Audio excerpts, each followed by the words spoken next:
Hey everybody, it's Jason Blaha here, and once again it's time for the Q&As, so let's go ahead and knock this out. Alright, first question. Can leverage disadvantages for certain lifts be an actual advantage for hypertrophy purposes due to longer range of motion? For example, I have long arms and can deadlift 540, yet my overhead press is only 175. However, my shoulder development is a lot better than a lot of guys with shorter arms who can overhead press more. Where this gets tricky comes down to how much muscle you have versus how much muscle you appear to have. When you're talking about something like longer arms and then shoulder press, if you got long arms and you can overhead press for the full range of motion, the same amount of weight for the same number of reps as a guy with shorter arms, you are doing more work. You're doing more work with your triceps and your shoulders. So your shoulders are probably going to be more developed than theirs because they're doing more actual work when you train. All right, the same thing for guys who have shorter arms when it comes to deadlifting. Some of those muscles involved with popping that weight off the floor, things like the glutes, all of that can oftentimes get worked more effectively with the same amount of weight. So that means you don't need to be as strong to get the same development. And it's absolutely true because, again, we're looking at how much work the muscles are being forced to do. And leverage disadvantage makes it work harder. So you can, in theory, build more muscle with less weight sometimes due to leverage disadvantages and advantages due to limb lengths. Where it gets tricky is when you start talking about things like arms, because let's say you're doing your curls with 50 pounds or your weighted chin-ups with a certain amount of weight. You might actually be doing more work with the same amount of weight as a guy with the shorter arms. And if you were to have it scanned, you might actually find that you have more muscle in your biceps and triceps than them, right? But theirs look bigger. Why? Because that shorter limb looks bigger and thicker in proportion with less muscle. So in the cases of some body parts, even though you might actually build more muscle with the leverage disadvantage with a lighter weight, you still might not appear to have more muscle due to, again, the way proportions look visibly. So it gets kind of complicated when you start looking at it further. But back to the original question itself, the answer is absolutely yes. It can actually allow you to have more muscle with similar levels of strength because your muscles are having to work harder due to the leverages. And again, different people are going to have this proportion differently through their body, obviously, because we have different limb lengths and things. All right, next question. Should women training for weight loss and muscle tone still work in the 5 to 8 rep range for focusing on the main exercises, standing overhead press, deadlift, squats, pull-ups? Yeah, I think that's reasonable. And again, that might be kind of the range that I recommend, particularly to novice lifters. And I'm not the only one out there who kind of puts people in that rep range. I think guys like Ripto have them do almost exclusively 5s and sometimes go to 3s. I have all my novice programs are in the 5 to 8 rep range, and there's a few other people who do that. That's pretty popular rep range for that by experienced coaches, just because it gives you a good balance of everything. But the point is, should women who want to lose weight and get muscle tone do that? Do you know what that means? That means they want a recomposition. They want to gain muscle and lose fat. But you can't say gain muscle to women, so we call it muscle tone. What they mean is they want to gain a little bit of muscle and they want to lose fat. Now, you can call it tone if you want, but realistically, well, how do you gain muscle? Doing big, heavy exercises in a rep range that allows you to get enough volume in for the amount of training time you have, which that works really well for novice lifters. How do you burn fat as far as your weight training goes? By building muscle. These big exercises that put a little bit of muscle on women can pay big dividends in creating a caloric deficit further down the road. So if we're talking about, recompositioning a woman over the course of 6 months, 9 months, a year, something like that, something that's long-term that's going to be sustainable, not this silly rapid weight loss crap, but if you actually want them to get leaner and stay leaner, this is the best way to increase their overall metabolic rate and energy turnover and work capacity.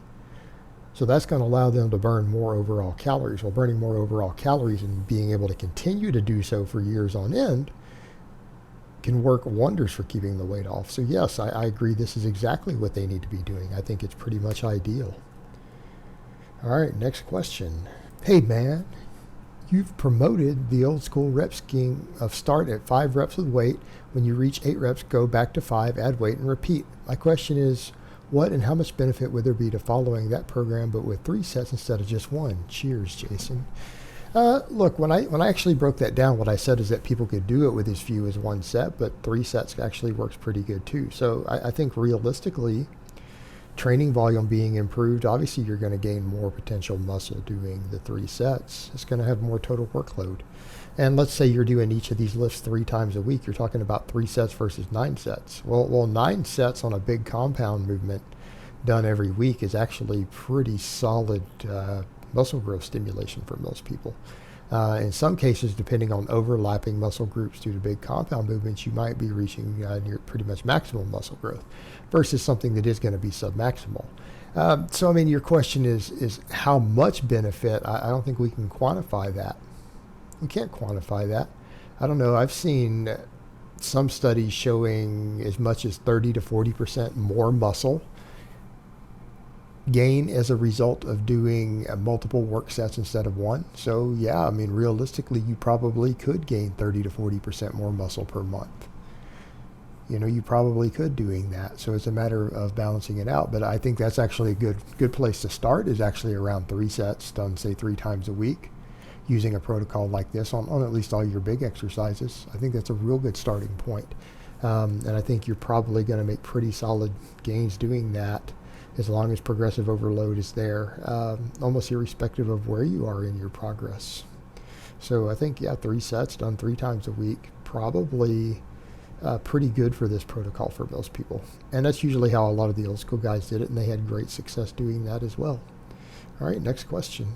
Jason, is there a way of implementing prowler pushes into my cardio routine or replacing it with them while on the novice 5x5 or your intermediate off-season program without compromising my recovery? My gym has expanded and is getting tires and prowlers, and I would really like to give them a try. My current cardio consists of 1 hour walking every day. Thanks. Since you're already doing an hour of walking every day, you already have some cardio capacity built to go with this. Here's what I would say.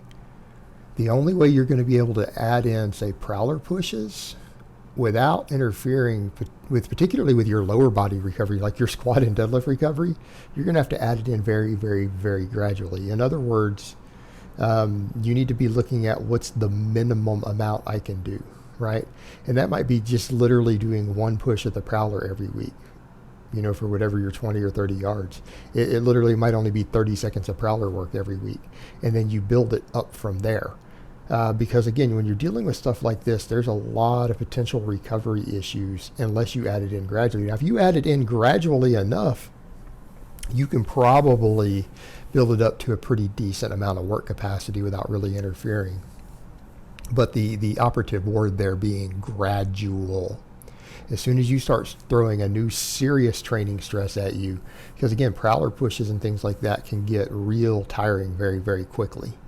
They can bury you if you're not careful. If you start adding in any serious amount of it too quickly, it is going to interfere with your recovery. So the main thing there is that actually less is more.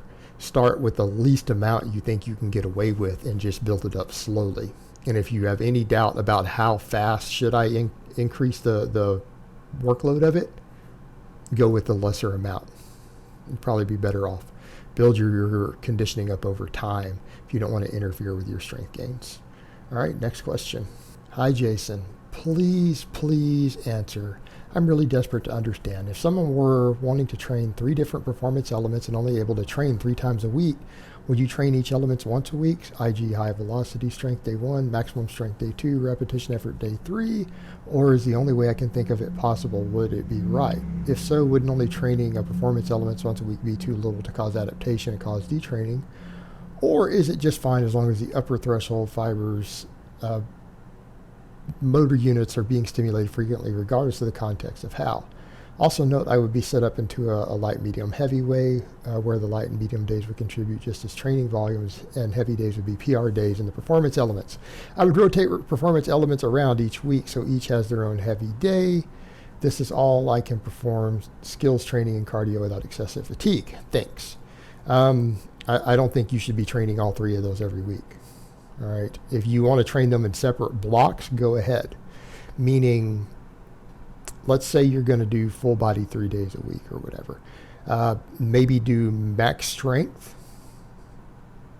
So again, like your max effort work, that be the best way to put it. Max effort work or max strength on day 1, then day 2, do your speed strength, as you want to call it. I know what you're meaning. I mean, dynamic effort, West Side type stuff. A lot of people will argue that speed strength doesn't exist. You're going to train your explosiveness. And you could go back to the max strength again on the next day for day 3, and then go back on day 4 and do the repetition method. Look, all of that's well and good, but the West Side system is done 4 days a week, and that's how they get away with making that work. Here's what I'm going to recommend to you. If you want to do the explosive style training, why don't you just mix it in at the end? I don't think you should do it the way you're doing it. I don't think it's going to work out as well as you think it is. Here's what I mean. Maybe your max effort days could be Monday, and then workout B could be your repetition method, right? And you can go A, B, back and forth on full body 3 days a week. Add your explosive stuff at the end. The explosive stuff is the least taxing. So I'm assuming by your explosive stuff in your case, as you're talking about skills training and everything else, we're talking about clean snatch and stuff like that, right? Do those at the end. Do them at the end of your workout. Add those in at the end. They'll be perfectly fine. Or you need to focus on just training 2 of these at a time. Now, if you're talking about skills training and conditioning and you're a field athlete, I don't even know that you really need to spend a lot of time doing the volume stuff, because you're going to have all that skills training and conditioning to deal with. I mean, we could argue that all of that is going to cover the volume training that you're talking about anyways, right? Like if you're sprinting or pushing a prowler or things like that, you don't need the repetition training. You don't need it. I would even say in that case, you could focus on just max effort and then explosive lighter days. All right, and you could get away with that just fine as well. Just my 2 cents on it. All right, guys, but that's really all I have to say on that today. I hope it's been informative, and I will talk to you guys next time.